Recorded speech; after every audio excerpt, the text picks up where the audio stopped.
Welcome to the first annual World Psychedelics Day. Welcome, everyone. I want to acknowledge I'm joining you from the unceded traditional territories of the Musqueam, Squamish, and Tsleil-Waututh peoples. I acknowledge that I am joining you from the territory of the Comanche. I'm Paul Marc Francois, a channel, healer, teacher, and mentor for others on their spiritual journeys. I'm the owner and operator of P&Q Spirit Works. I'm a psychodoula and a regular host for psychedelic discussions on Clubhouse. And my name is Cal Calangeli. I am part of the team behind World Psychedelics Day. I've just graduated from the University of British Columbia in Vancouver, Canada, with a degree in psychology and sociology. I hope to have a career working in the psychedelic realm in whatever form it shows itself to be. We are pleased to be your hosts for the discussion today about psychedelic harm reduction and the need for drug policy reform.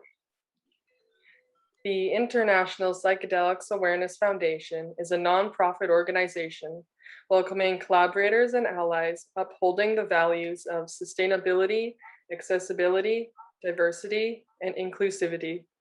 Any funds raised from this event, which is offered free to the public, will help offset the costs of production. So thank you for being here, because your participation and donations all make it possible. This event is taking place as the sun is rising on the day of the solstice in the easternmost part of the world. My pronouns are she and they. My pronouns are all that are spoken in love. Today, we are joined by a panel of experts. Danielle Herrera is a psychotherapist who works with psychedelics at the Sage Institute and in harm reduction at the Harm Reduction Therapy Center in San Francisco's Bay Area. Oriana Mayorga is on the board of directors at Students for Sensible Drug Policy. She is a community organizer and a student at Columbia University in New York, studying theology. Jason Ortiz is the executive director of Students for Sensible Drug Policy. Rachel Clark is DanceSafe's programs and communications coordinator. And last but not least, Donald McPherson is the director of the Canadian Drug Policy Coalition. He is known as the father of harm reduction in Canada. We are honored to share this space with all of you. Hello. Thank you for joining us in creating a space to share knowledge and stimulate inspiration. Audience, I'd like to let you know that this event is interactive. Your questions to our experts are most welcome and really make this event what it is. If any questions come to mind that you want answered, please share them in the chat. They can be as personal or impersonal as you wish. You have the choice to share your comments to everybody in the chat or just to us, and we will not share your name to keep your question anonymous. Let's get right into the questions we have for our experts. Let's start with some basics so we're all on the same page. What is harm reduction in relation to psychedelics and also in general? Danielle, would you like to start? Sure, thank you. Hi, everybody. Welcome to World Psychedelics Day. Thank you for being here in the many different places that I see y'all are coming from. So awesome. I'll go straight into that question. When I think about psychedelic harm reduction, I'm pretty sure a lot of you know what Zendo Project is. That's sort of the first thing that comes to mind when I think of traditional psychedelic harm reduction, working with folks, bringing people down from a difficult experience, not necessarily a bad experience, but a difficult experience. That's what a lot of folks in this field sort of think of when we think of those words together. As a clinician, I've expanded that a lot. And now the work of psychedelic harm reduction looks a lot like harm reduction for all other drugs. So already in there, there's plenty of notes with psychedelic exceptionalism. So what I can say is in the clinical world, when I think of psychedelic harm reduction, it's much more associated with work surrounding the spiritual emergence or emergency that comes with an experience of non-ordinary states of consciousness, in addition to lots and lots of conversations around shadow work and spiritual bypassing. So that is when I think of harm, where's the harm in psychedelics? A lot of it has to do with the potential for spiritual bypassing. So I work with that one-on-one a lot. And I would love to hear what everybody else has to say on that and also their definitions of this. Thank you so much.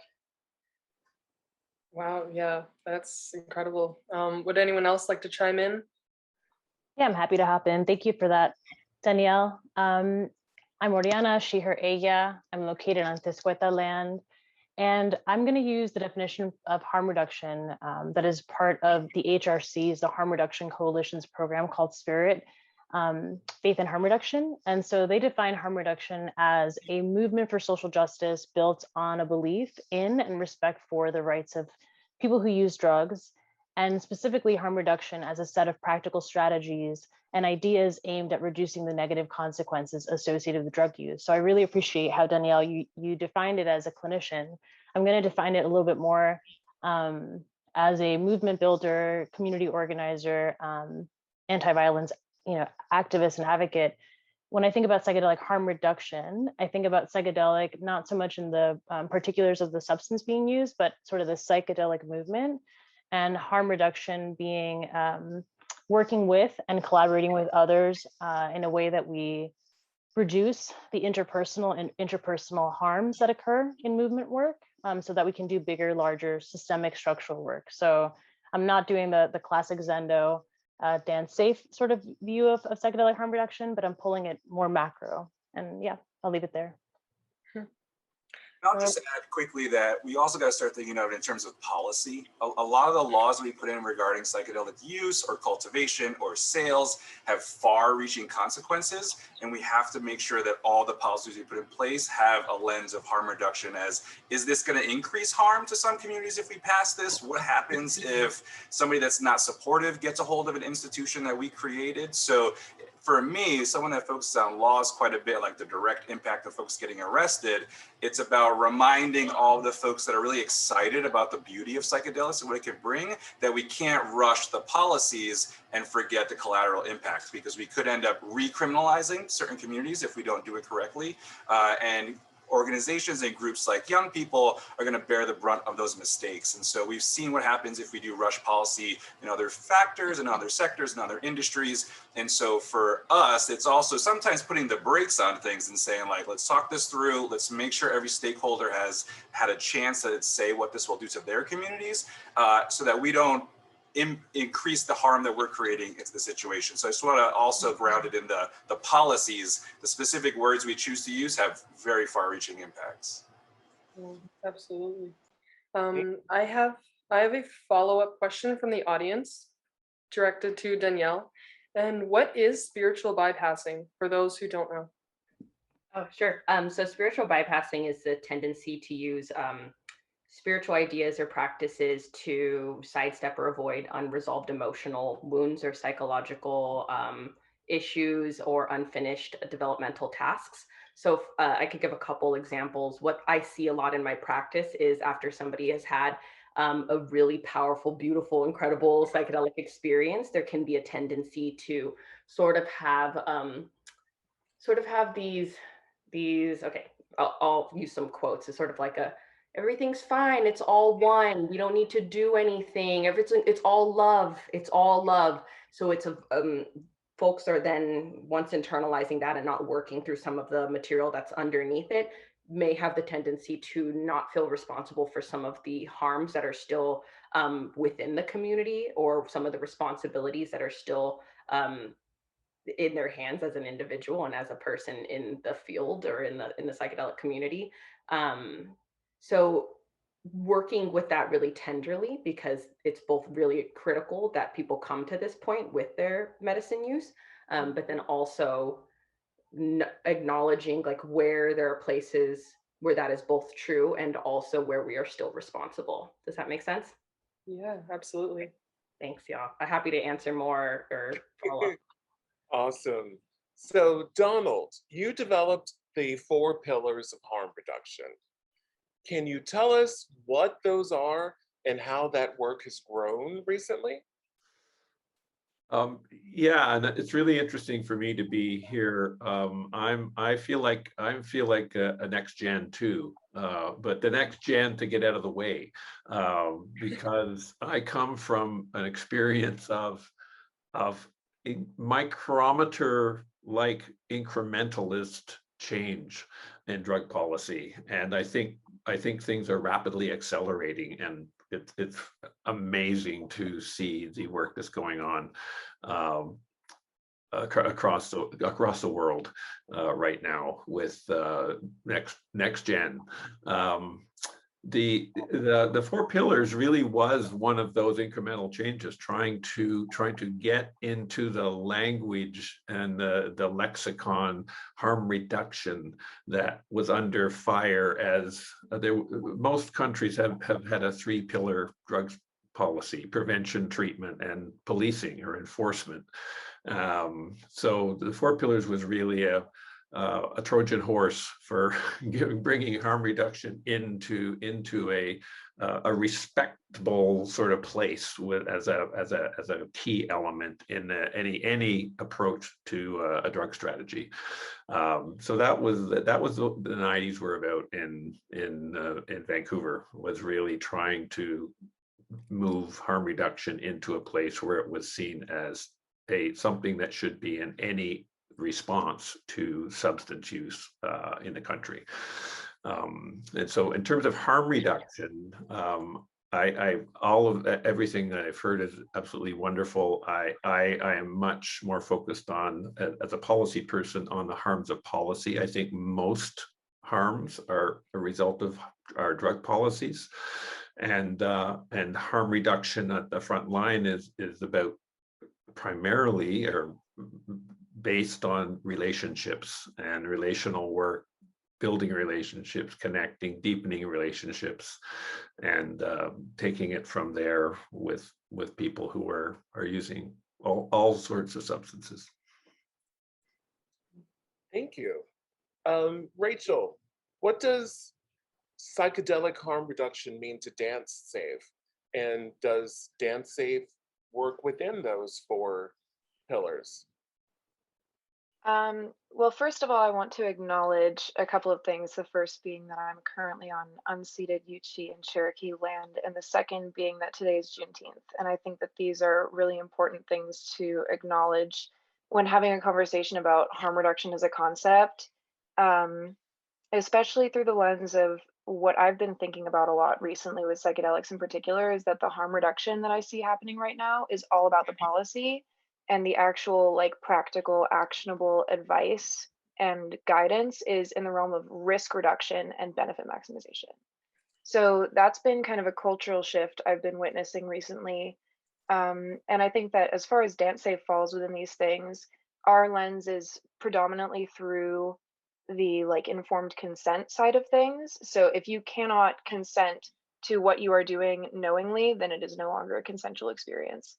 And I think that's a major reason that we've seen so many risks that have just escalated and escalated through time, is that people are engaging in unconsensual experiences with drugs. So that's kind of where we fall with this, is like ensuring that the decisions that are made are consensual, and therefore opening a broader framework for conversations about the ways that these policies and structures cause harm. Consent is very sexy, for sure. I do a lot of work with consent. So, has there been a consideration for opioids? And this is open to everyone. Yeah, I guess I would love some more behind that. I don't understand that question. What does that mean? In what sense, or in what way? Policy wise? Yes, policy wise, and as far as making it safer. Oh yeah, I'll sure. I think my understanding of harm reduction is that the movement was born out of and maybe Donald, you can speak to this more, but born out of the AIDS movement, and also sort of the increase of syringe users.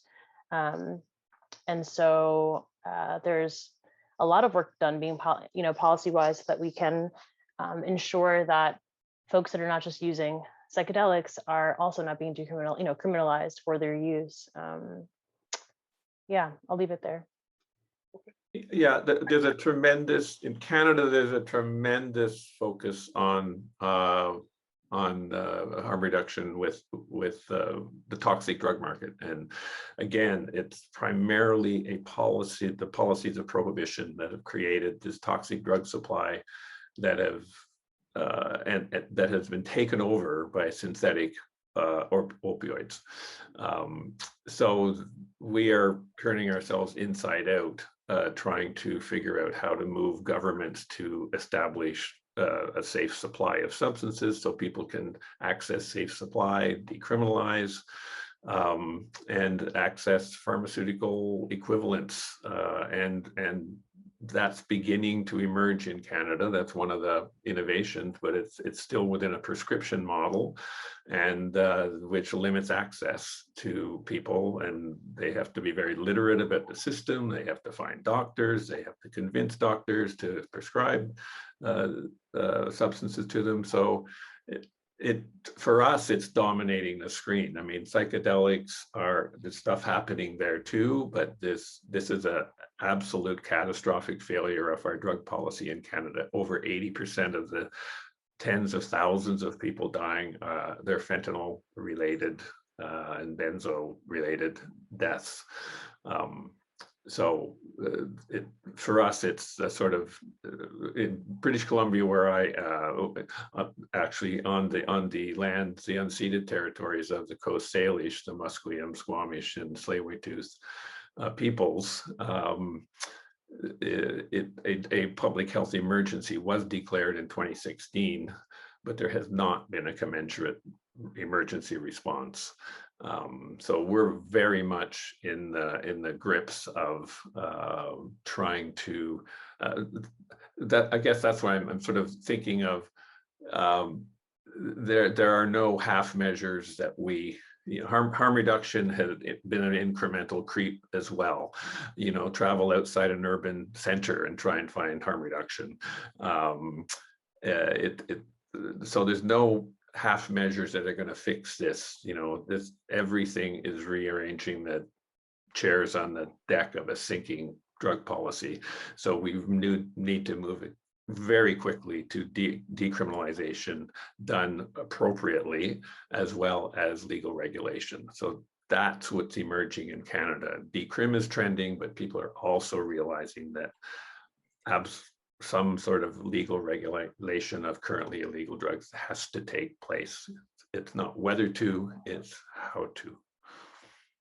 Excellent. I have a question from the audience, and this may fit to you, Donald, but it's open to everyone.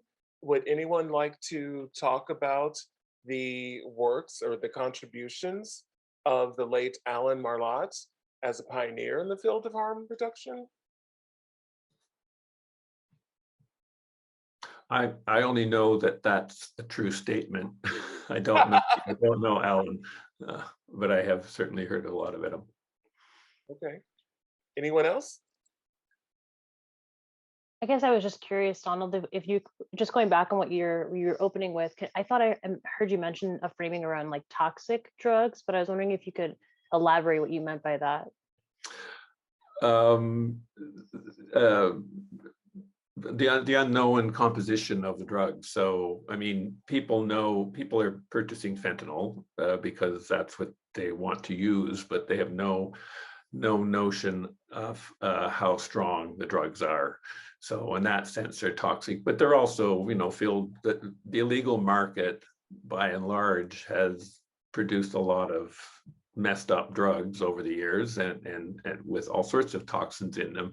But right now, it's mostly a matter of, some of the drugs are purer, but it's a matter of dose and knowing exactly what you're dealing with. So that's why, drug testing has ballooned in Canada. There's all sorts of services. I say that, but there's really only a few services in urban centers and some small towns, so none of the responses injection sites or safer consumption sites or drug testing are scalable so that's why we need to, it's a supply side issue. It's a supply side problem. We need a new supply for all people who use substances to access. So harm reduction is really in a bit of a crisis in that sense, because it needs to move into the supply side and reduce harms through a known supply, a legal supply. I don't know if that answered your question. But. I have a question for Rachel. How does the issue around consent show up in the psychedelic realm? Oh my God, that's a really big question. There are a lot of things that I could say, and I feel very strongly about this subject, so I'm moving closer to my camera to emphasize as such. There are so many facets of consent in micro interactions that I think people really underestimate. And one of the major components of a psychedelic experience is heightened sensitivity to your surroundings. So in like a direct micro application of the word consent in a psychedelic experience, I think that a really huge component of it is obviously the basics of set and setting, right? Of like setting up your environment and setting up your internal state. So viewing your internal state as being like a room to declutter as well as your physical environment are really important parts of the experience. But outside of that, there's also the interactions with others that you have. And that can be in the form of either giving someone a substance or doing a substance with someone, or even just sharing space with someone that's on a substance. And all of these things have different elements of consent to them. I think that a major issue that we see through Dance Safe is people who have been dosed unconsensually, whose friends have misrepresented what they were giving to them. But the big problem is that people totally inflate how much they know about what they're giving to someone else. And it's not consent. It's a gross violation of consent. If you are not certain that what you have is what you have, then it is your due diligence to say so. And the phrase "I don't know" is deeply underutilized in the psychedelic community right now. And in drug using communities in general, I think like people that know a lot about drugs, I think there's a tendency to not use the phrase "I don't know" enough. So our kits, you know, like we manufacture kits and we take it very seriously. Obviously, it's what we do.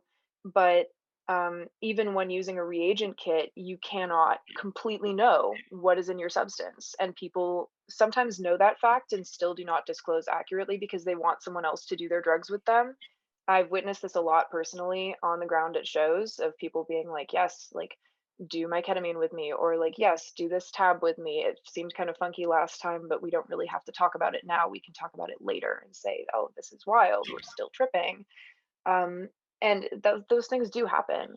So that's like the direct consent portion of things is you have a responsibility if you're sharing a substance experience with someone for all parties to be consenting exactly to the dosage, to the level of certainty, to the quality, like all parts of it. But then there's also the emotional consent portion, which is, I could go on for, I'm going to have to like stop myself. But the emotional consent portion of things, the sensitivity portion of things, of other people consenting to certain topics around them, certain just like energies of a person existing in a particular state, emotional labor, physical boundaries, consent gets really sticky with psychedelics. And yeah, you are pretty tabula rasa on psychedelics a lot of the time. So being that suggestible requires an extremely high level of care from people around you and the community around you in particular. That is a great answer. Thank you so much. I have a question for Jason. How do you balance being careful with legislation and not harming groups legally versus getting people legal psychedelics who really need them? And this is from the audience. Yeah, this is a fantastic question. So, I mean, the number one way is to include them in the drafting of the legislation, the communities you're most likely to impact, right? And so they will tell you exactly what it is that they need as far as the policy, rather than us trying to prescribe it for the world. Because there are lots of different types of psychedelic use communities out there, right? And so as we start to expand our policies even beyond US contexts, we're not going to be able to put one model across every single community, right? But what we can do is have a model of inclusion, right, where folks are part of the process, stakeholder-driven public policy, right, having meetings, actually going through the process of finding out the different laws that we have to erase or the histories behind certain laws.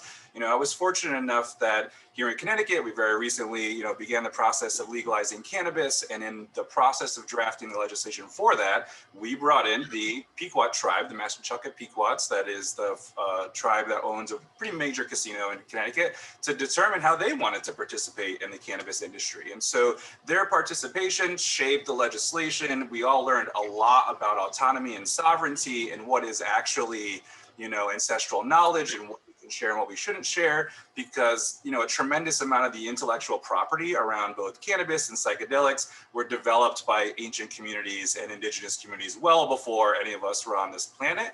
And so as we go through that process, we will all learn to be stronger and better neighbors, but we shouldn't be prescribing what it is. Now, that being said, there are very specific environmental conservation concerns, economic challenges, making sure that we're able to deal with the consequences of a capitalist system when we're trying to develop things like harm reduction. Capitalism does not vibe with the interest of harm reduction directly. And we're gonna have to grapple directly with that problem when we talk about access, because now access is going to be determined by the FDA. It's going to be determined by what criminalization remains on the books, right? And so these are where the policies of the psychedelic community cannot, in my opinion, be used to stigmatize other drugs.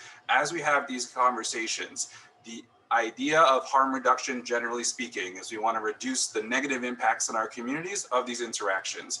That includes interactions with the police, and that includes folks that choose to do other drugs, right? So as we go through the different communities that need to be included, that includes communities that use other drugs. And so in our psychedelic policies, how does it address all the drugs, like opioids, like methamphetamine, like cocaine, right? There is a spectrum of stigmatization that still exists in drug policy, where cannabis is very accepted, you know, psychedelics are more accepted, although still have a lot of work to do. And then drugs like heroin, methamphetamine, and cocaine are sort of, well, we want to make sure we keep those criminal. And so for everyone to actually be able to get this war on drugs done once and for all, it's about including folks in drafting the policy.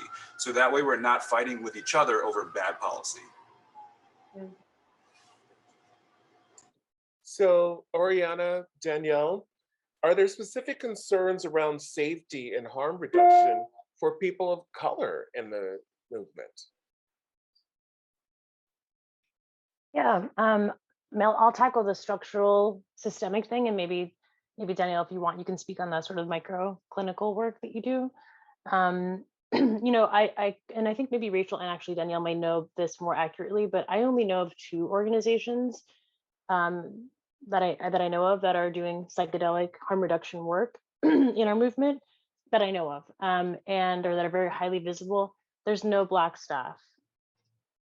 That's a big concern, right? Because that means that on the structural leadership level, where decisions are being made about education, about concerns, about implementation, we're missing one of the most vulnerable populations in that conversation. So how does the work that gets trickled down on the dance floor, in the music festivals, the pamphlets, how do those get, you know, the perspective of our marginalized siblings, right? So I would say systemically and structurally, that's a big concern for me. And then I guess the second thing I'll say is, you know, at events and parties, I've been a part of Dance Day since 2014. I haven't been as active in the last couple of years because COVID and other things, but we had we have a very cool chapter in New York that does a lot of POC work. For the most part, though, we would service events where a lot of white participants would come, right? And so again, it's not that marginalized folks are not doing substances. It's just that maybe the lack of representation is a preventative thing that is stopping them from coming to see what we offer. And I think a lot about the fact that there are probably lots of friends and peers of mine that are doing substances at home that would really benefit from having some more peer support.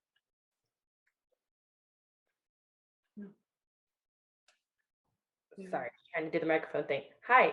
Yeah, this is a really important topic to me. And I'll speak to just some of like Oriana was saying, some micro microdynamics in when it comes to this question. Primarily, I work with BIPOC or POC clients, both in the harm reduction and psychedelic integration and psychedelic therapy world. And I can definitely say confidently that the thing that I experience with them most consistently is feeling as if they do not belong or do not have a seat at the table in the world of psychedelics. And this is primarily due to, racism, but lack of representation, having nobody else in a room that looks like them, and also just the criminalization, just the unequal sense of harm that they're experiencing for using drugs, even if it's the same drugs as people across from the table, but that it's just ultimately not safe. There's a history, there's an intergenerational trauma of this experience of using drugs, resulting in long-term effects of that really disrupt family systems.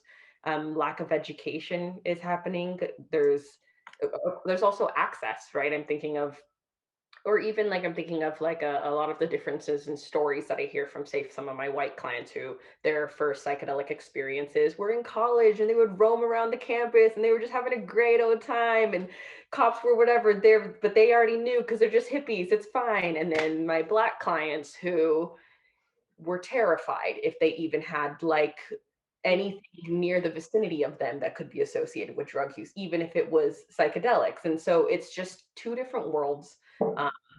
And so much has to be said here surrounding like just increasing representation, which I know a lot of us on this panel are really passionate about, and making sure that folks who don't look like they belong in psychedelics know that they are beyond needed, right? And how to create spaces for that.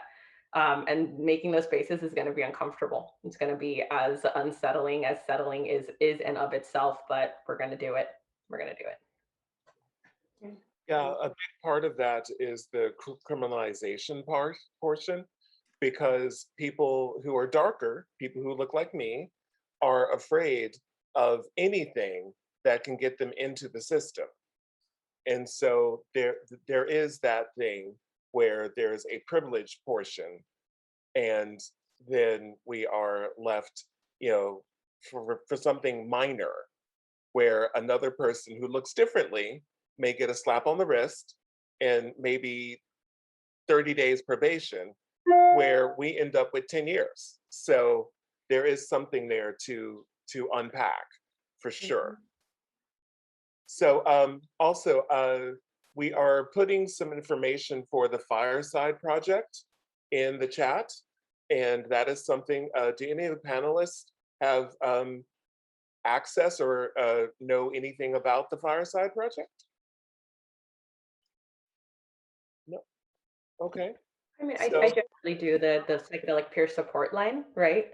Which yes. I totally recommend for, so this is like, I know the intention of creating Fireside being to be able to access somebody in the moment when you are, or maybe in preparation or integration, or even during that moment of utilizing a medicine, that you have somebody you can touch base with who is educated and informed enough and has been provided counseling skills to a regard to be able to hold space for you.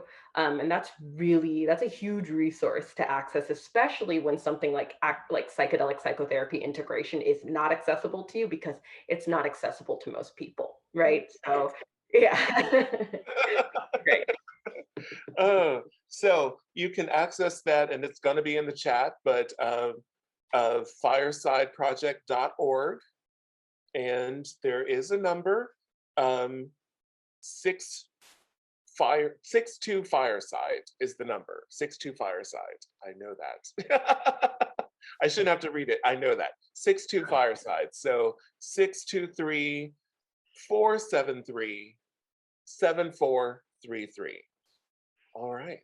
Thank And you. that virtual connectivity is also happening in the overdose prevention community. Certainly, I think we've learned some stuff from the work the HRC, Harm Reduction Coalition, has done in the US, but in Canada, virtual spotting is trying to grow. It's the best we can do given the supply. This next question is from the audience, and it's for anyone who wants to answer. What are your positions on addiction?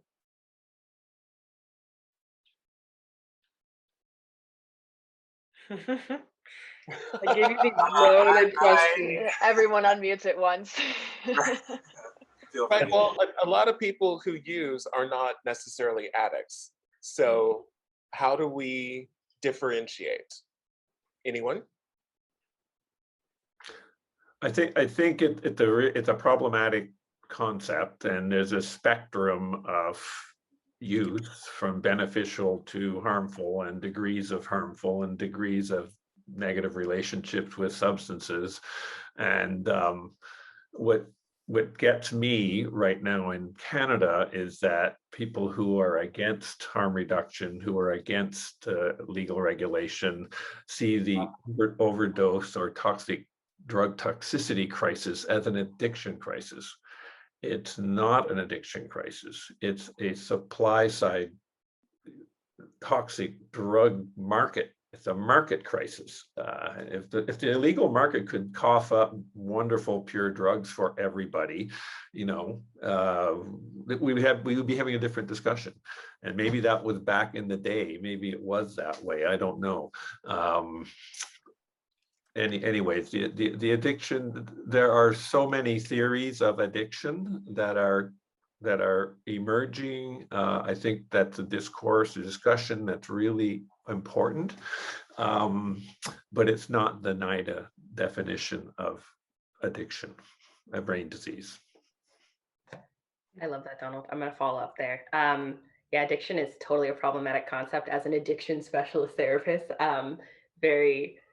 quick fun fact. This is the sign language for addict, which is literally hooked, like you're hooked. Exactly.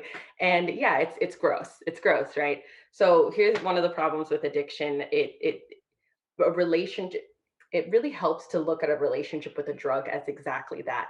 It's a relationship. And the same way that you can have degrees of chaos within your own dynamics with human beings, you can have that with a drug. When we make it just about addiction, then we limit our ability to understand all the other factors that involved in you having a really enmeshed relationship with that drug, right? So if it's just an addiction, then it's just the drug and it's just the person and it's their fault. It's because there's something about their moral ground, or they're not good enough, or their strength and resiliency that's keeping them hooked, right? But if we can expand that and be like, okay, maybe it's because they're living in poverty, or maybe it's because they work 4 jobs in capitalism, or because they're a person of color and they're experiencing racism consistently, or all the other things. And we can start zooming out and then working with the systems rather than just always blaming the person, right? So totally an issue. Mhm. I would love to follow up here. Daniel, I love that explanation of viewing as a relationship, but something that, so I do our social media for Dance Safe. I do all of our front facing communication. And we've spoken on this issue several times, but a way that I've really enjoyed communicating about the way that, and as a disclaimer, I am not a public health student. I am a public health person. So this is from observation and lived experience and collecting data, as opposed to like my doctorate is in this. So there's my disclaimer. My sentiment on this and how I've been viewing it for some time is that when people ask about the addictiveness of a substance, DanceSafe does not use the word addictive anymore at all. We instead use rewarding and reinforcing. We might say that this drug is moderately rewarding, moderately reinforcing, etc. So just to clear up those terminologies, rewarding means it feels good to do it, reinforcing means you want to do it again. And there are different properties that can make something more or less rewarding and reinforcing for individual people depending on their context. So I pose to you this: you have a table with a glass tube in it, and you have a whole bunch of different colors of marbles.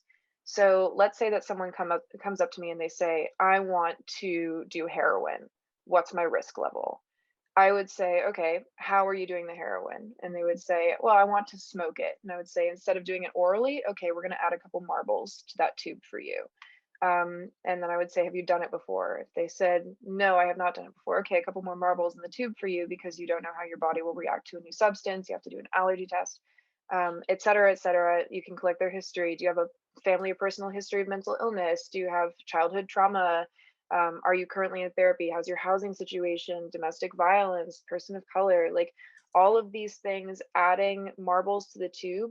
And you might find that for a given person, the marbles in their tube for mushrooms are higher than their marbles for heroin.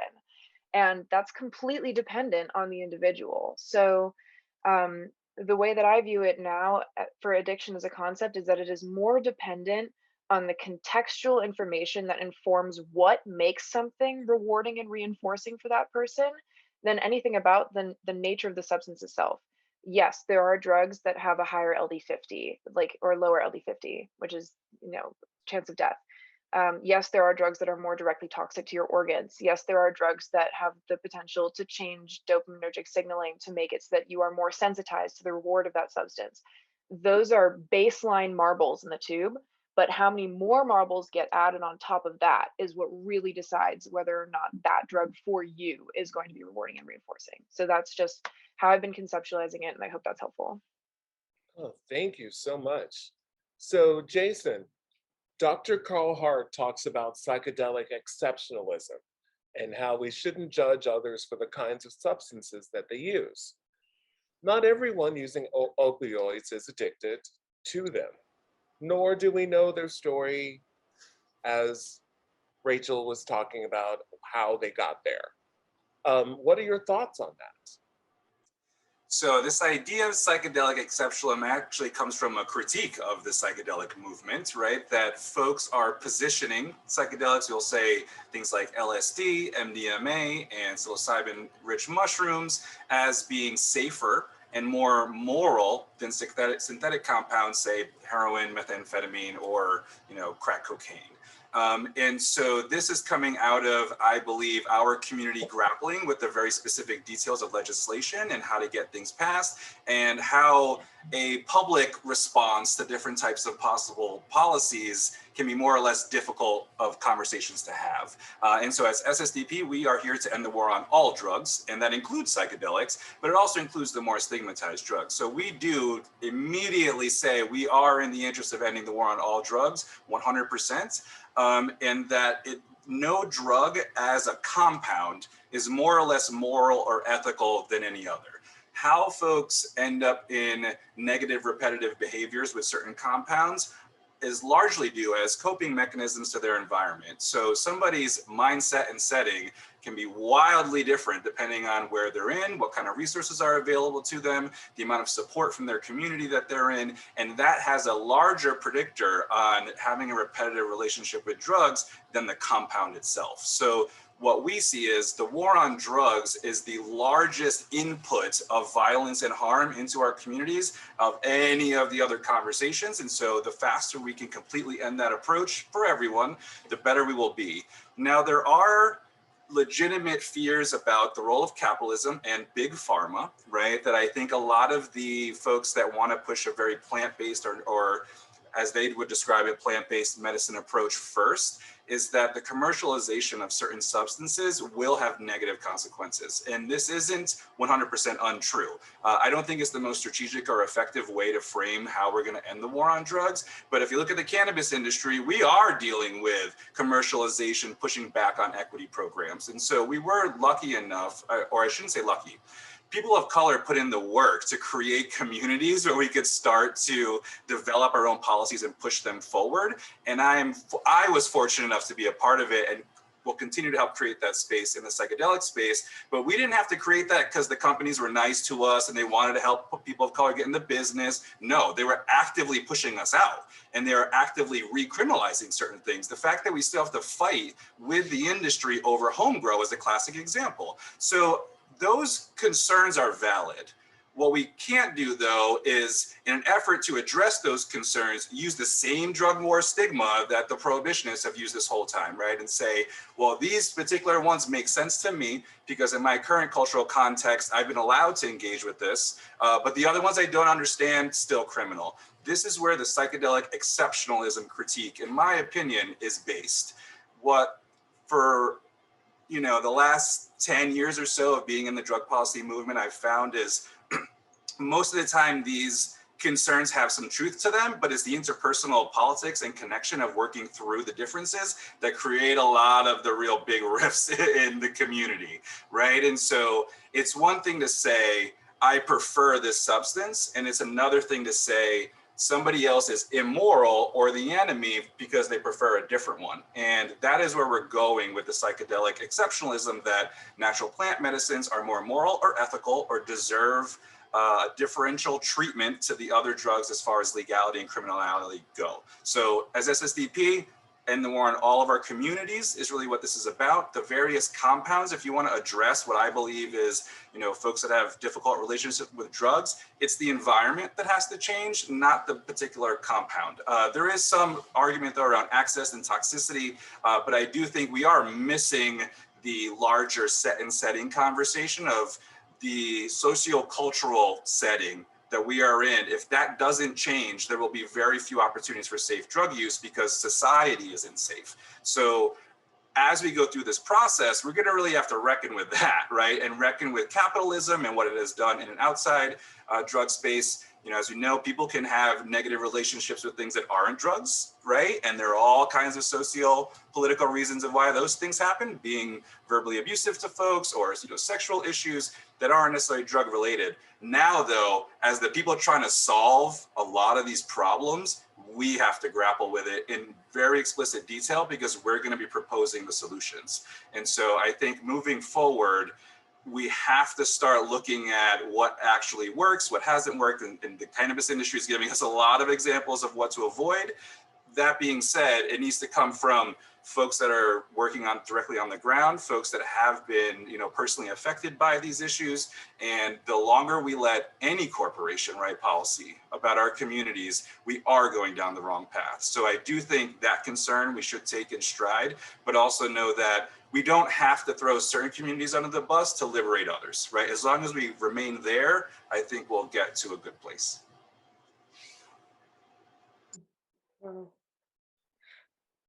Parmark, would you want to speak or shall I? Well, I'll go ahead and ask. We have an add-on question from the audience. Ren wants to know, who do you feel should be the gatekeepers of access to drugs for recreational use, especially considering those drugs with a history of use in indigenous cultures and traditions, as in how appropriation of traditions could be avoided? Is this one for me? Anyone, but yeah, since you were talking. I'll answer it briefly, right? I'm not sure gatekeepers is the right way to do what they're trying to do, right? I think it's more who can be effective guides and protectors of experiences that liberate people. Because that really, in my opinion, in the positive sense of psychedelics, I had a very fantastic, positive, very difficult situation with psychedelic mushrooms that I benefited from greatly. Definitely could have had more people of color around me to help me process when that happened. It was not, the environment that was maybe most conducive, but we need folks that are willing to help guide folks through these process. And I think specifically for communities of color, our communities have been denied access to this type of, personal growth and healing and knowledge. And I do not want to have that experience with a white shaman or somebody that is going to be try to, bring my community to understand something, right? I wouldn't do that. I'd rather do it myself. So I do think that we need a lot more of that part of this space. I'm not sure though, gatekeepers, right? I don't think that there should be a 100% patent or ownership over compounds, right? And so we could talk about the biocultural sovereignty of psychedelics, right? That's the word. That's a new one that I'm very much absorbing, right? As far as how to navigate that space. But, I think we need more guides than gatekeepers. So shamans and guides of color, for sure. Mm-hmm. Which quick to add on to that is that, yes, we need shamans and guides of color. Really, really sad full of grief reminder that a lot of those people have been killed systemically, intentionally, that a lot of our elders, a lot of our ancestors who were doing medicine work are gone. Okay, so then what do we do with that information, right? So a lot of the beginning of like, how do we access this material that our bones, like our genes are telling us, like your medicine work is yours. And then we look around and we don't have our living elders or ancestors who can guide us to that. How do we do that? So it really comes down to like this individual intention to like do the ancestor work, really like build relationships of reciprocity with traditions that surround us. Like it does require a lot of labor, you know, to do that, but I think it's an absolutely necessary step, inviting them in just in the same way that we want to be invited in, right? So that's my note on that. Oh, And that's really just, sorry, I have to add this, just because Black and brown people are doing this work does not mean they can't appropriate. So that still happens, right? Like yeah, so just want to be clear that like Black and brown people, unfortunately, not the solution. We need like Black and brown people that like understand oppression and are committed to anti-violence. And yeah, so that, and there are few and far between Black and brown orgs, I think, in this space that they're getting there, right? But that have that sort of same shared worldview that we have, I think, around harm reduction. Thank you, Oriana, for saying that, because I do sitting work, and I have seen that there are some people who are Black and brown who are just doing trip work as opposed to doing the medicine. So thank you for talking about that. And could I just add that the tension is very real. The acceleration of the psychedelic industrial complex pushes the difficulty. What you're talking about, Daniela, just it's unbelievably profound work that gets put to the side. The cannabis industrial complex, the Canadian version of cannabis regulation was very focused on corporate scale and rushing to build across the world, no social justice component to the government's process. So, and we're, for those in Canada, we're in the middle of a moment of reconciliation, thinking about decolonizing drug policy, decolonizing our society, and that work doesn't get done until there's a crisis. And there was one recently. 250 unmarked graves were found outside an Indigenous residential school, and the country is reeling from that discovery, which is, and there are other graves that they're looking for now. So there's a real tension there between the scale up of the industry and what we're talking about. Yeah, those are great answers, everybody. I have a question to all of you. So many people, when they're out partying or staying home, don't really differentiate between psychedelics and other party substances. Is there really any point in differentiating? Or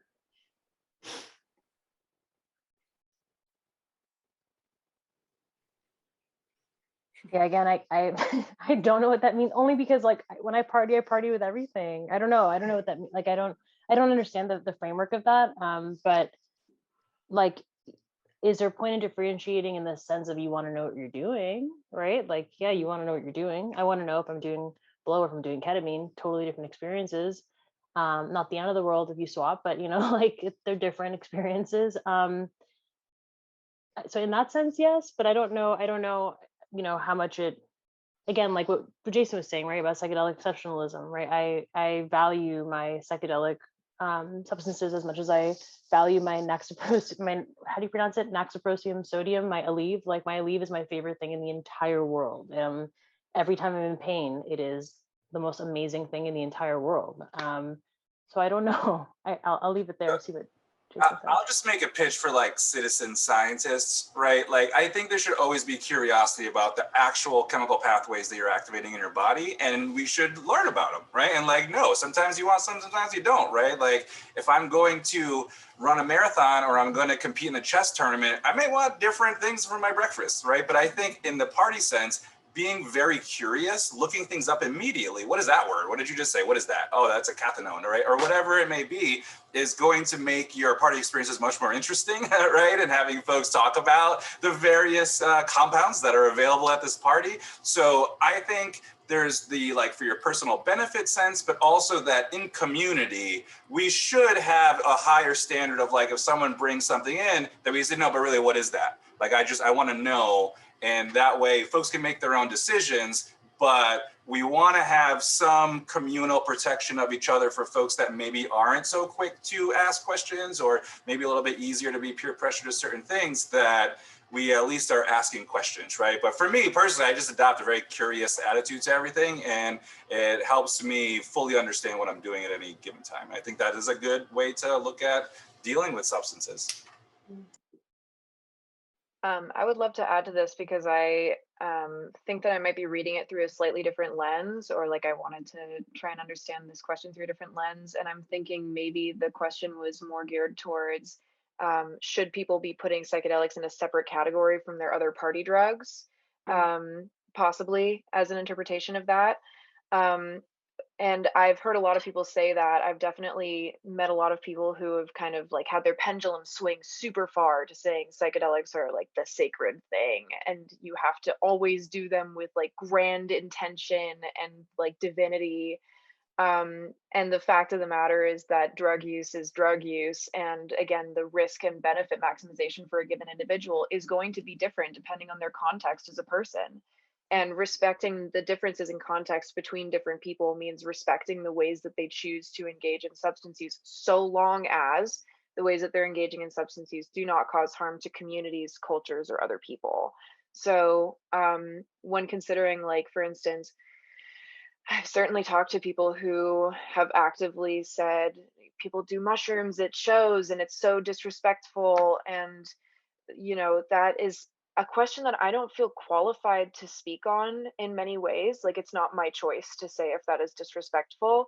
But I think that the most important thing to note there is to pay attention to whether or not there have been others speaking on whether something is disrespectful to use in certain contexts, and to follow that lead. And in terms of using psychedelics versus other drugs in a party environment, again, it's really just like the decision of the individual for informed consent purposes, as long as it's respectful.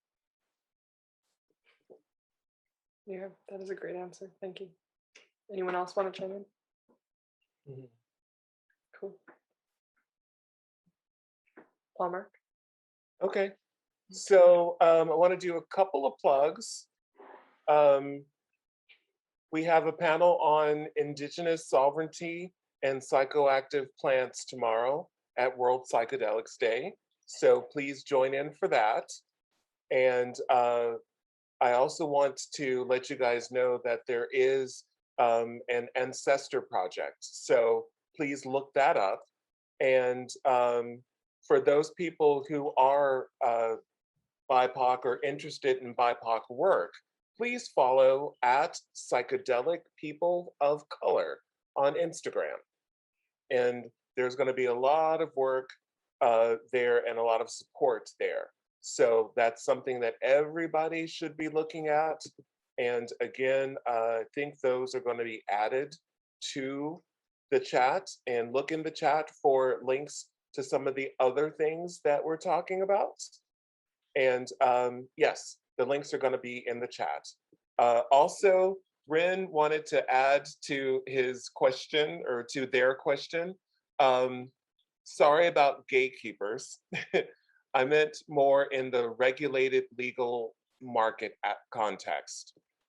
Should government control the production and supply, or should private entities be able to? Or should the public be allowed to grow, produce their own drugs or substances? Anyone? I'll take it because I think it was off of the question I had earlier, and it should be all of the above. And so we can't have a silver bullet strategy when we come to all the various compounds, and there'll be compounds we don't even know exist yet. So when we start talking about whether or not we're going to use violence to stop people from doing certain things, that's the question of criminalization, right? Or whether or not the police will bring a gun to someone's home and rip them from their family over interaction with these compounds, right? So I don't believe that any drugs should have that approach as a policy recommendation, right? Now, when we start talking about cultivation and sales, right? Sales is an economic crime. And so as we start to talk about expansion into social justice, economic justice is also part of social justice. And so we do have to have this conversation about local economics and how local cultivation does empower communities to be able to produce products that they can share and trade and help sustain their families. So there is a part of the sales and cultivation piece that absolutely should be allowed. Now, patients, however, may need very highly concentrated, very specific compounds for their particular illnesses that should be created in a very controlled environment because they have particular weaknesses or susceptible to different things, and they should have access to that helps them the most, right? I think that is where we do come into more government regulated, FDA approved process, right? That if and when there is a problem with mass production of this particular chemical, someone could be held accountable for that production. And so there is that piece as well. But there are also some substances that don't necessarily need to be kept under lock and key, but most folks probably won't grow in their house. We can look at alcohol, cigarettes, cannabis, right? Very few people actually brew alcohol in their house. They should be able to, but most people won't. And there's going to be very little, in my opinion, negative consequence directly of that access, right? It's actually removing that access is going to create more people making moonshine in dangerous positions that if we were to just make sure it's at least accessible on an economic sense, as in not expensive, that we will reduce harm to each other, right? And so no drug is, or no group of drugs is going to have one law that is everything that will be ever said and how we do this. It's going to be very contextual. It's going to be community specific. But I think the one thing that is not working in any of these is using violence to stop people from using them, right? And from there, though, we have lots of options. There's cooperative capitalist options, right, when it comes to figuring out how to make local communities. There are government-owned production facilities that we can explore. Those things we can talk about. I think there are lots of possibilities, and the whole world has shown us different examples of cooperative economics that it could be. I think we should keep the options open and not restricted. But as long as we provide access to the patient side of things, let the rest of the community figure out how we want to produce these products.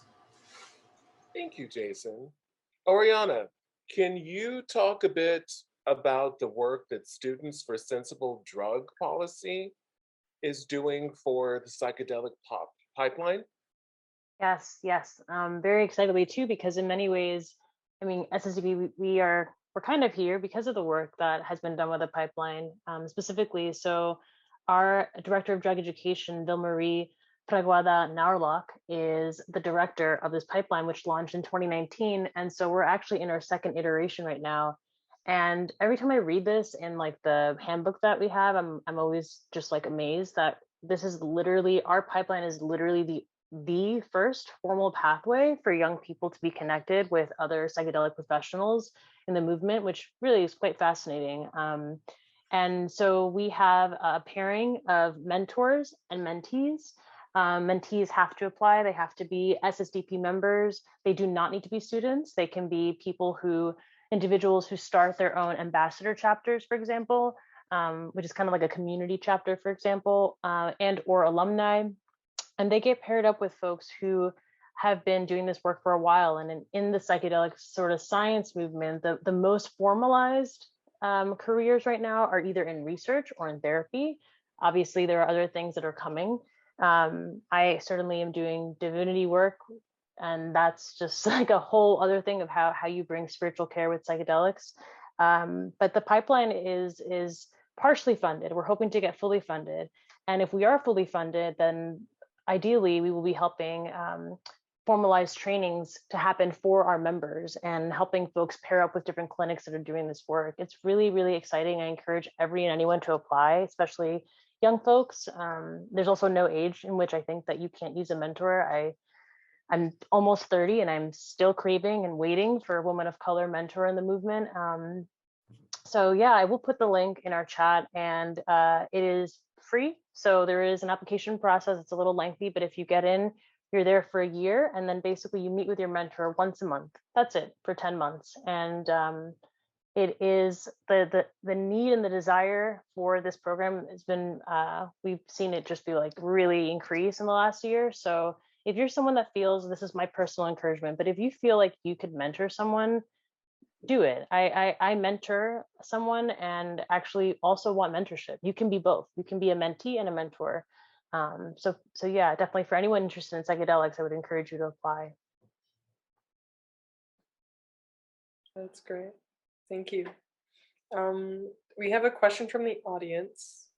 How can we implement a global consciousness about the harm reduction of different substances when, as Rachel said, each experience with a different drug is a different set of marbles? How can we develop such a detailed and personalized program? And they totally agree with your vision on addiction.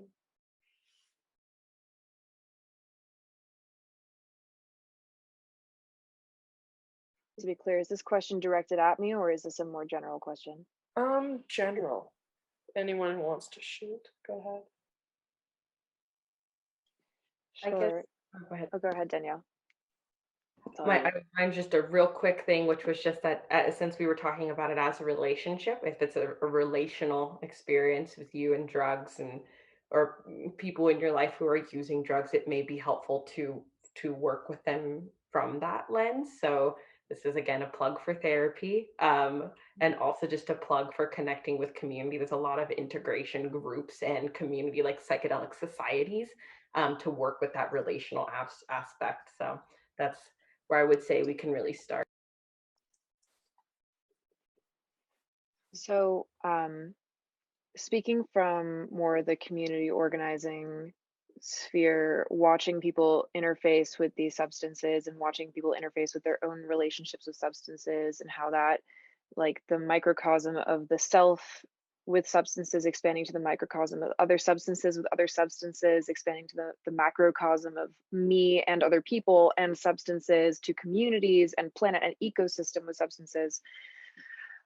It's overwhelming and it's intense. And I would say that the first step to me, in my personal opinion, from what I have seen in trying to plant seeds for understanding how drugs and you will work together, is that people lack a fundamental basic understanding of how their own bodies work and a fundamental basic understanding of the harms that are being done to people around them.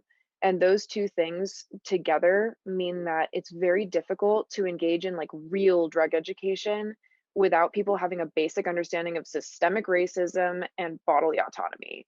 And those two things in particular, I've noticed, like you cannot have a conversation with someone about what let's say adding meth into their diet will do for them without, like, you can't ignore those steps. So to me, it's not even about substances right now. It's about planting a foundation where people have the tools to be able to integrate what they learn about drugs in such a way that is not just building upon an inherently oppressive system.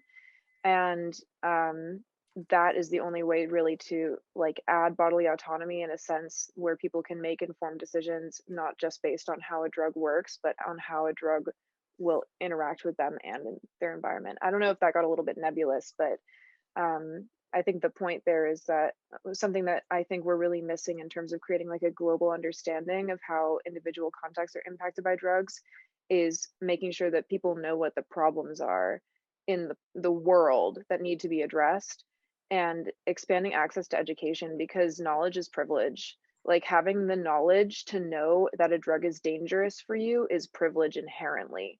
And when people speak ill of others that don't have a basic understanding of how like a particular drug is dangerous in this way, and they say things like, oh, well, this person should have known, they deserved this thing, that's an inherent lack of recognition of privilege and how knowing stuff about drugs and being able to access these things is like really inaccessible for most people.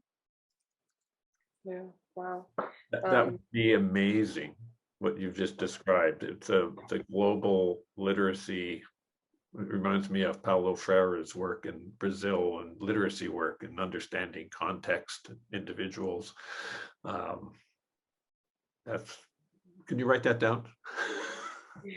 So I'll comment on this quickly because as SSDP, we are a global organization. We have chapters in over 30 different countries around the world. We've had chapters in just about every continent, and it's moved around a little bit as far as where we're strongest. But right now, we have a tremendous amount of support and work going on in Africa, very specifically. And the conversations around drug use in Africa are very different than the context in the United States. And in places like Europe, they don't even use the term the war on drugs, right? Like, it's a very different understanding and cultural context. And so the important thing here is, again, to not even make the goal to put our version of one way to do things around the world, but figure out how do we empower all the people that are currently doing the work to help them do it more effectively, right? That's financial, that's knowledge, right? That's why we share a tremendous amount of like our Just Say No program, right, with folks so that they can get basic sort of understandings around drugs. But the thing I would remind folks is that the movement is already existing in the world, right? We're aligning forces that are coming together and trying to get a common language of how we're talking about things. But there are places that are doing this already well. We can look to other global movements that are not necessarily drug specific, of how you have, a global conversation on fair trade issues, right? Or various types of things that have happened. And luckily, we were fortunate that being a global organization, when the pandemic hit, we were already grappling with how to be completely digital and how do you have conversations where it's in the morning on one side of the world, it's, at night at the other. And so I just want to encourage everyone to check out the different spaces that currently exist in all of these different communities, rather than thinking that we here are going to put an idea that's going to get everybody on the same page.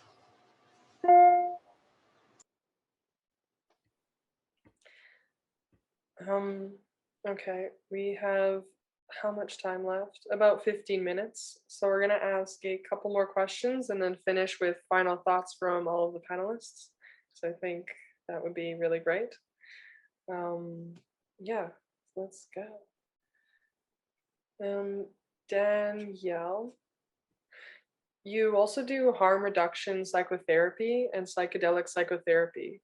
One of your lenses prioritizes decolonizing psychotherapy. How does one do that? Additionally, how is the decriminalization of psychedelics and plant medicines related to decolonization?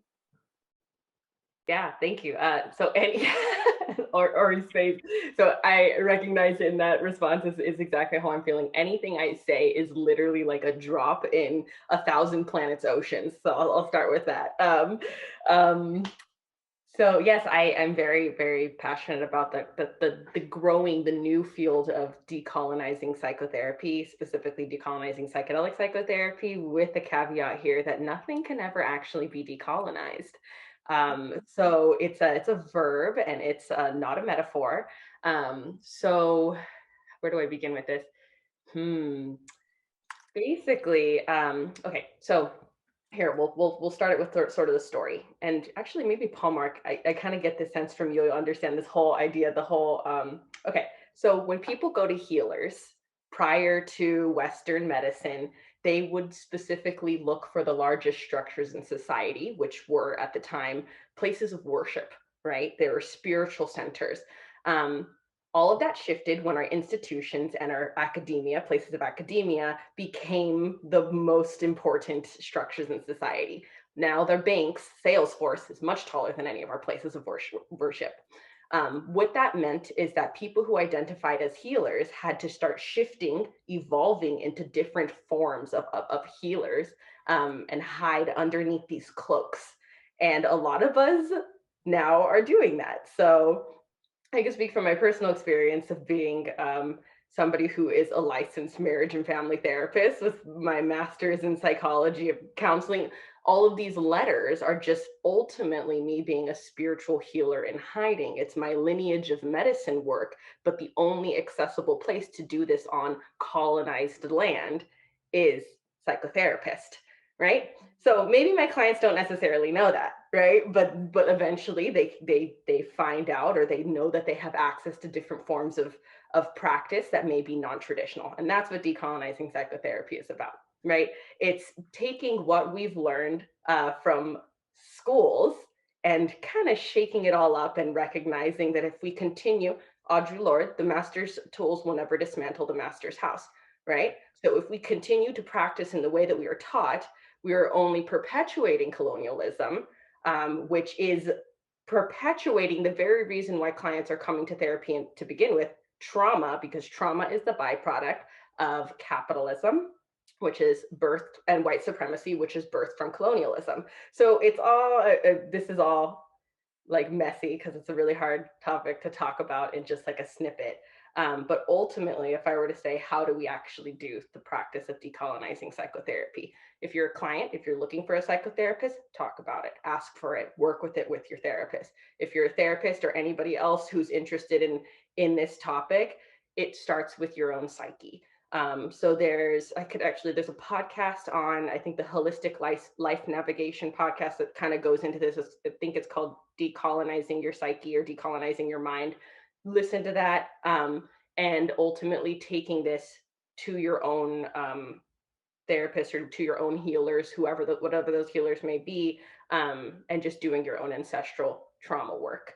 And then from there, there's all kinds of other factors involved in like working with therapists, especially when it comes to medicine work, that are going to blur the lines between what we are taught those dynamics should look like. I could go in. I'll take more questions to like kind of specify since it's so big, and I can't even remember the second question. So we're going to go into, and yes, that there are psychotherapists that can do the work. You just have to ask the right questions to find out who's doing it. Yes. So Yes. I will definitely say that. So I wanted to ask you about your integration work and how do you help people integrate after a session, especially if it's a difficult one. You touched on that earlier. I mean, honestly, at this point, there's so much value. There's literally more, from what it feels like, my perspective in my work doing psychedelic integration. There is more meat and potatoes to the difficult experience than there is the like, oh, I had a great time, you know. Integration is a client centered, like it's very individual, very unique for everybody, and it depends on what people need to like take this state of consciousness into this state of consciousness. And I'll say some of the more common ones are any form of somatic work, any form of music, like working with drums, working with the body is really great way to integrate the material. Any type of like self-expression arts are also critical. A big part of integration work is taking away our tendency to move with the mind and moving into the heart space, which I know this sounds sort of cheesy, but it's actually true. Like the Western mind is saying, well, we have to figure this out. And if we could shut that down and start to like feel into what's coming up, the grief that comes up with some of the more difficult experiences, the longing for the divine, working with mysticism and spirituality in the context of psychotherapy or in this dynamic, despite literally being told by all of our boards of psychological associations that we are not supposed to be talking about gods, right? So like doing things that are a little bit different. So many different forms of integration. I'm sure y'all could give individual examples of what works for you. So I'd love to hear that. So do you have any tips for a person who's doing it on their own as Yeah. opposed to not doing it with a group? Totally. Yeah. I mean, if you have any access to working relationally, I would definitely recommend that, like finding a degree of a mentor. And this mentor can be an internal one, working with an ancestor, inviting that presence into your life to sort of be a guide is absolutely stellar. Other than that, like you're working with your own psyche or the own inner child or the own inner God. So journaling or having any sort of um, manifestation tools, tarot and astrology are great for this type of work because those are ultimately just parts work, internal family systems. Right. So doing that, yeah. So doing any of those types of like feels super witchy, but it totally helps. Working with the earth is also another way of doing that too. So like putting your hands in soil. Look, all of this stuff is just magic anyways. So once you enter the world of psychedelics, like all really magic. yeah, it is all magic. So it's gonna get weird whether you want it to or not. Just accept it. Just let it get weird. Okay. Right. Thank you so much for that answer. Yes, it is all magic.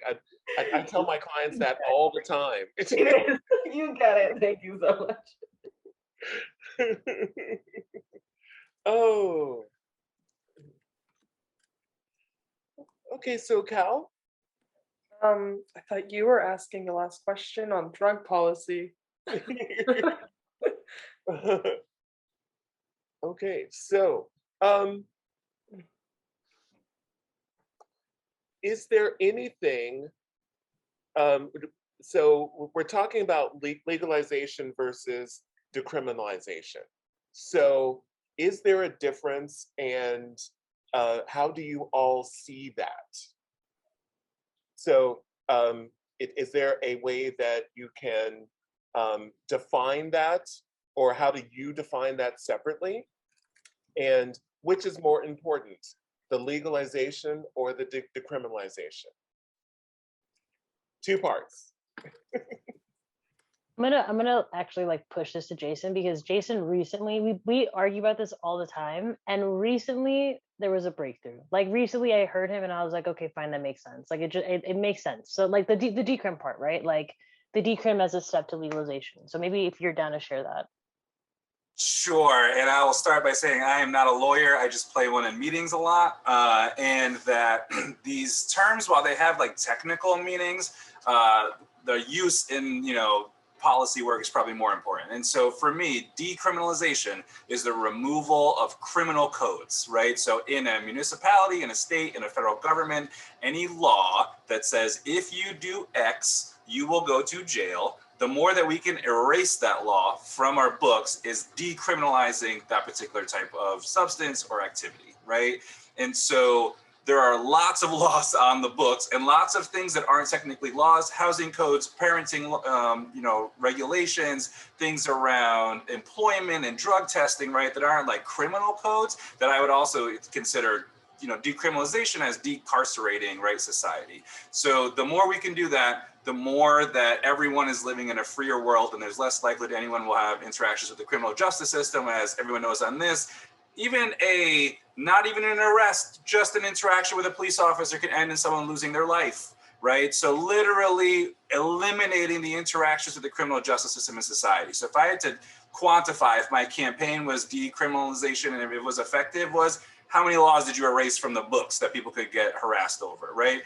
Now, legalization is about legal production and access. And so there is the positive side of this, which is access for those communities that would not be able to either grow it for themselves or cannot go into a community that is known to have these particular products. And I would point to our senior citizens as folks that maybe wouldn't be able to go to the street to get even cannabis, right? They may even be bedridden. And think about the situation now where we have senior citizens in, say, an old folks home where one senior citizen is allowed to access this medicine and they're having a better quality of life. And the other person is there like, well, how come I need to be on these other things I don't want to? Why can't I get access to that? And like, well, my son grew it, right? Like if that's the situation, the person that is suffering needs a legal regulated system to have access to that medicine, right?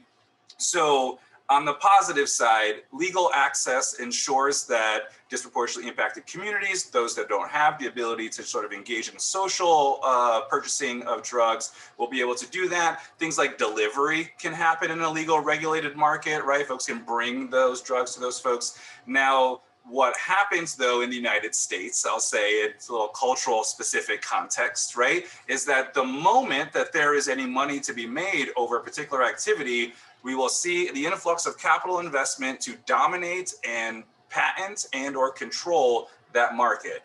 That particular input of capital is not drug policy specific. This is every single thing there is in society.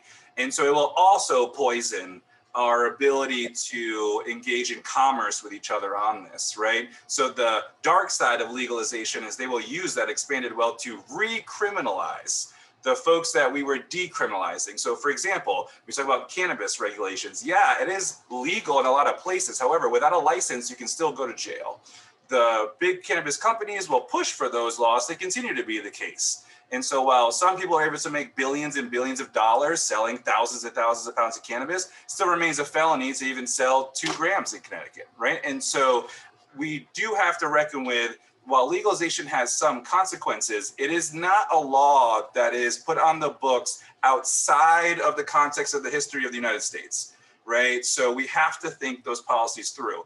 There is an argument to be made that we're not ready for legalization yet because we haven't done the work of reparations first, right? And so this is where I think we're at now, right? Looking at some of the things in the cannabis industry that maybe slow down because there was a lot of promises made in Colorado and all these places that didn't get fulfilled, right? And so we can't ignore the clear trajectory of the last 20 states being very much owned by wealthy white interests, and then think, oh, well, shrooms are going to be different, right? Like, because they're just a different thing. It's not.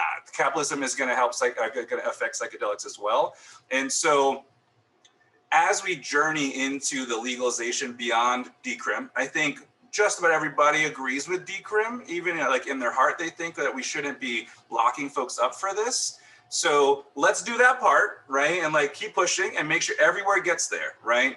Now, when we start to talk legalization, we have to have an economic conversation about capitalism and access. And until we're ready to grapple with that and the racist history of capitalism itself and things like Hearst Media, right? That was Seymour Hearst that pushed all of the various, racist tropes through Reefer Madness. They're covering cannabis events now, right? We're gonna have Seymour Hearst company and family is gonna make money off psychedelic conferences, right? So we're really not grappling with the racist history. We wanna jump right to sales. And, I think we can all understand who is pushing that particular approach and who's gonna benefit from that particular approach. And so while I think there are benefits to legalization, I think it's a more nuanced conversation of what does legalization look like? Is it gonna be grounded in social and economic justice, or are the rich white boys gonna own everything again? And so since we're not there yet, I think it's incumbent on us to only accept legalization that really, truly makes amends and makes sense for our communities.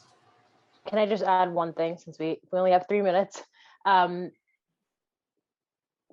Please support organizations that are doing the few organizations that are doing the work, right? Like I think I mentioned earlier that I only know of 2 organizations doing psychedelic harm reduction. That could be false, but those are the ones I know. Like I should know 10, there are a few of us. And I put in the chat, Sage Institute, Dance Safe, SSDP, Donald, I don't know if you want to put in the chat, the organizations that you are thinking are in the most need of support. But really, I mean, the pitch here for SSDP is that there are very few Black and Brown led drug policy organizations. They're just very few.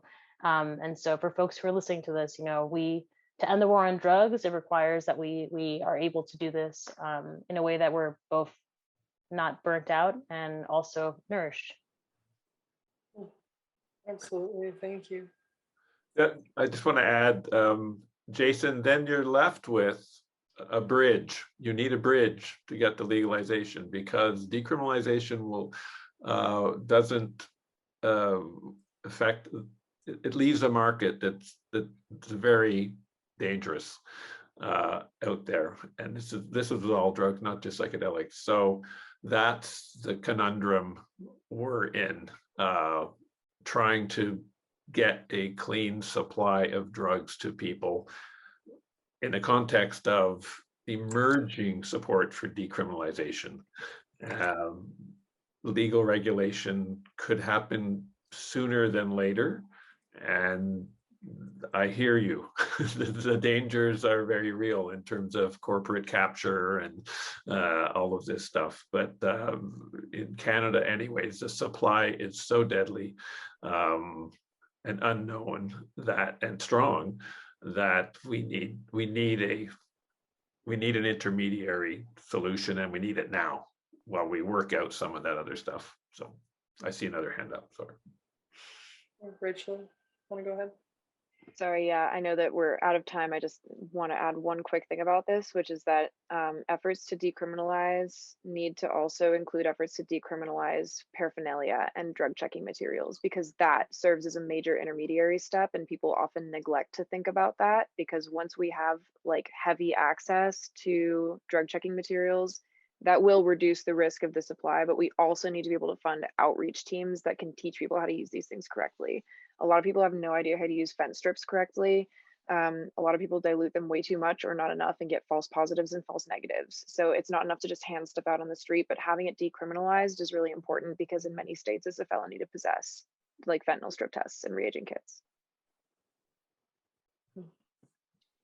All right, so as we are wrapping up, Does anybody have final thoughts? And we'll just go through. So jump in.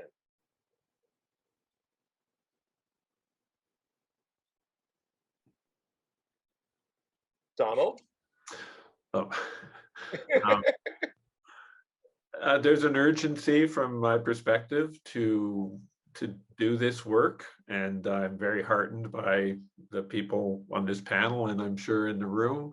But I really do think the globally the challenges of changing some of these draconian, monolithic, destructive policies that countries have agreed on maintaining and sustaining is a huge lift. And we need to put our minds to that. And it won't happen at the global level, but it'll happen at the state level, the city level, the country level. So we need to support our allies wherever there's an open window to help them get a policy change through. And then the cards, the house of cards will tumble at a certain point. Oriana? Yeah, I would just encourage us to think about, harm reduction, just, not just in the clinical lens, but what it means interpersonally, structurally, and systemically. Because I don't know if we're going to be able to do the psychedelic harm reduction work if we're killing each other. So I think it's important to have both the umbrella, the macro and the micro, and please support SSDP. Jason?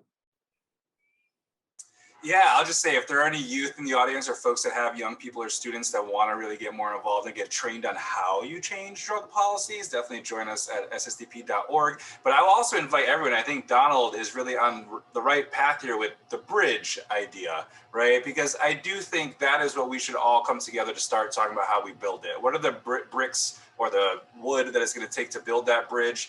And if that's how we're talking about the conversation, we're doing this more effectively than I've seen so far. And so make a great future panel on that. But also, one thing I did learn at MCBA, having strategic spaces for folks to come together to just strategize that aren't like panels that are public facing, but like, can we get 10 people in a room to be like, let's talk very specifically about taxation in this, right? Or just like very, zoning when it comes to certain types of things, so that we really work through creating tools and policies specifically that folks can share everywhere. And that's where SSDP is working on a decriminalize all drugs resolution and ordinance to be able to share with that, similar like we've done in cannabis. But I would encourage and invite Donald and SSDPers everywhere, like, let's have that bridge conversation, because we are clearly at the intersection right now where we need it. And we definitely have the talent to figure it out among our communities. And so I think we can do it. So let's get the party started. Let's get together, do the hard work, and, push it out to the world. Because here in the United States, they did introduce a congressional bill to end the war on all drugs. Oregon did pass their ballot measure. We have momentum. And so it's our responsibility to use it. Rachel? Yeah,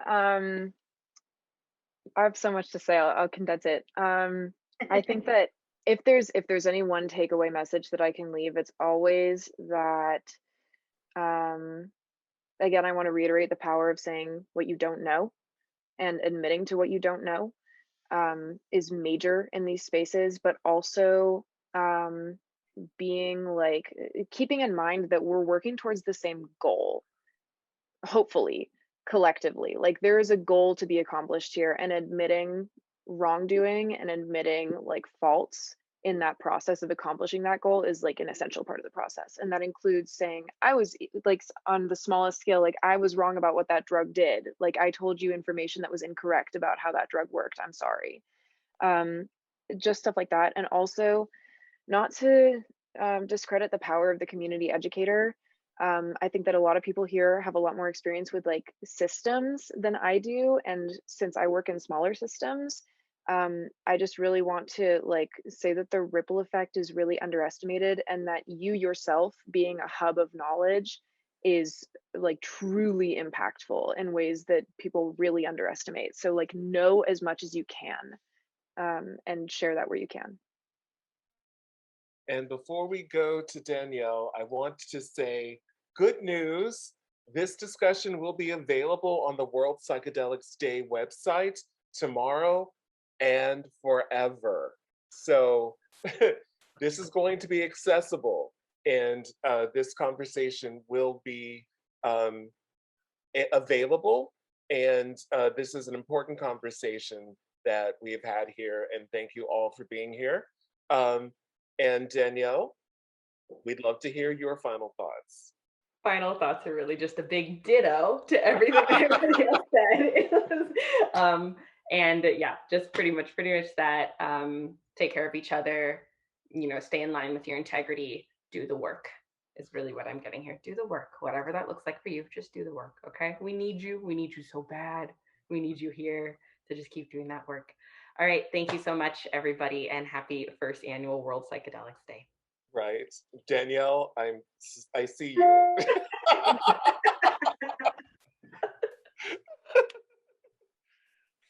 All right. Yeah, what a magnificent and vital discussion. This wraps up our panel today on the topic of psychedelic harm reduction and the need for drug policy reform. Thank you so much to the speakers who have taken time out of their schedules to take a look at these important topics in the psychedelic sphere.